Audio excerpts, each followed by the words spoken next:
So, you just finished your 25th jump. You crushed your A license. You're free to jump with whoever you want to at the drop zone. What now?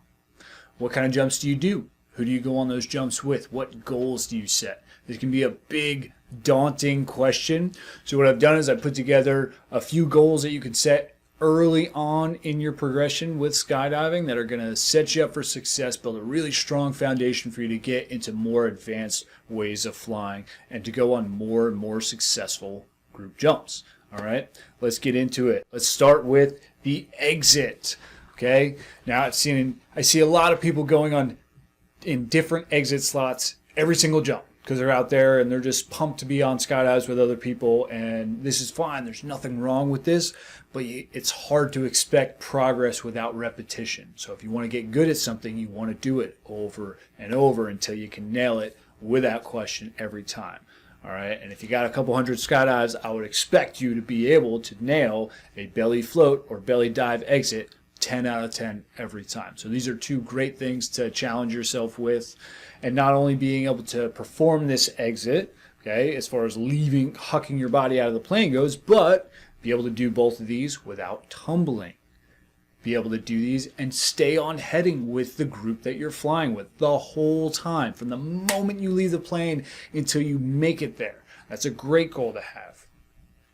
Don't overdive or overfloat. This concept of floaters leaving the plane, a base leaving the plane, and then divers, and then we all ride the hill together and match up is the same whether you're on a head down world record or you're just doing a little group jump at your home drop zone. So the more you can start incorporating this don't overdive and don't overfloat as kind of a hard like safety line, the better it'll set you up for success in the future, because that concept is the same. It just gets more dangerous with more people and longer dives, longer floats. So really trying to match that formation's level or that group's level, right? And not pop up past them if you're a floater, and if you're a diver, not bomb past them and then have to come back up. That's essentially what that means. And then set yourself a time limit. Okay, I think 8 seconds is a great time limit standard to hold for the beginning when you're doing 2-way to maybe 6-way belly jumps early on, and then start shortening that. You can never be too clean, too fast to build off the exit. So if you can do it in 8, do it in 5 seconds. If you can do it in 5 seconds, build in 3 seconds, and then you're just getting more and more of a skydive out of it. You get more free fall time to do the maneuvers that you actually planned. Now, as far as the actual flying goes, let's talk about dynamic flying. Let's say you've seen some tracking, some angle flying videos, you're into movement, and you've seen some carving that looks super cool. That's what you want to do. Awesome. You can start practicing that in the beginning stages.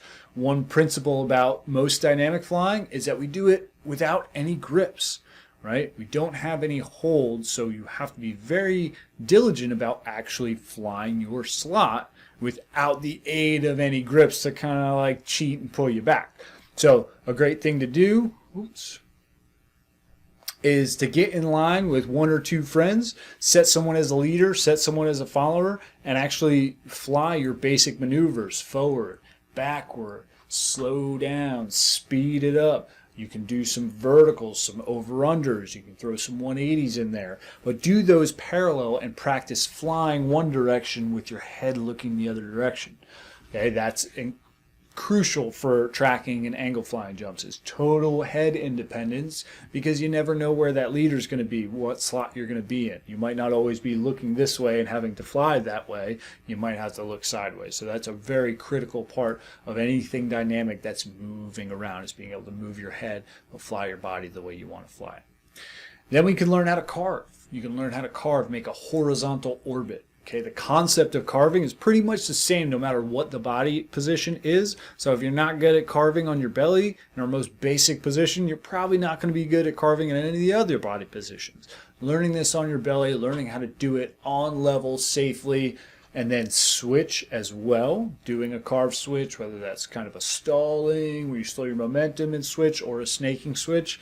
There's a lot of fun things that you can do coupling those with those parallel maneuvers that are just going to set you up for success when you start going over your head and doing more advanced tracking and dynamic transitions. And with all of that, build specific jumps. It can be really hard to fight that monkey on your back of you have to do something different every time because the world is now your oyster and you can do whatever jumps you want. Bouncing around, like I said, nothing necessarily wrong with it, but not really something you want to expect progress out of. You need those repetitions. So if you have a couple jumps in your pocket when everybody's at the 10-minute call and doesn't know what to do, you can say, hey, I've been working on this jump. I want to do this. And grab a partner or grab two people. Then now you're controlling your progression and the jumps that you're doing. You get the reps on the stuff you want to work on, and you're forging your own path to progress. All right, let's say you've seen formation flying and that's your jam. You want to be on a 4-way team, or you want to fly some VFS or do some sequentials or maybe even records. Awesome. You can start working on those principles as well in the early stages. One thing I would suggest is to actually learn the dive pools that are out there. Now, there is a lot, so you don't have to learn them all, okay? But use them as the basis for making the formations that you're going to build. If you look at the 2-way collegiate FS dive pool, there's some formations in there that are not that easy. And I've seen people with 500 jumps that can't perform a clean caterpillar grip, as one example. They can be very challenging. So working your way through a dive pool, work the randoms, and then do the block sequences is a great way to just challenge yourself and give yourself a nice logical progression to walk in the formation realm that's going to build you up towards the next thing. So we get our dive pool out, we crack it open, we set a sequence of formations. You could even have one randomly drawn, just like they do in formation competition, and then you go fly. And you see it. If you have video, hopefully, even if you don't see it, you can count your points, and then you go up and you fly it again. And now you're actually going to be able to make progress because you're going to be able to see objectively, hey, we earned more points on that jump than we did on the last one. Okay? So let's be real, though. We're not always at the drop zone with the same person. Some of us, we have jobs, we have to work. We can't always just be out there with the people we want to be with doing the things we want to do. So you may have to be flexible. In that case, what I like to do is I like to set goals for groups. If I'm on a 2-way jump, then I have my goal for that group. I have my jump, and I have the amount of points that I want to hit. If I'm in a 3-way, same thing. Maybe a little bit less. The more people you add, the more complex it's going to get. And then maybe 4-way, I want to do a 4-point jump, okay, and then see if we can clear 4 points. Great goals to have, and then once you hit those numbers, you can start bumping them up. Who knows? Maybe in doing this, you'll catch somebody else's eye that's interested in kind of more focused flying as well, and you might put a 4-way team together, and that would be awesome. That's a great way to progress, is to fly with the same people consistently, if that's possible for you. And similar to the dynamic flying is build specific jumps and repeat those jumps.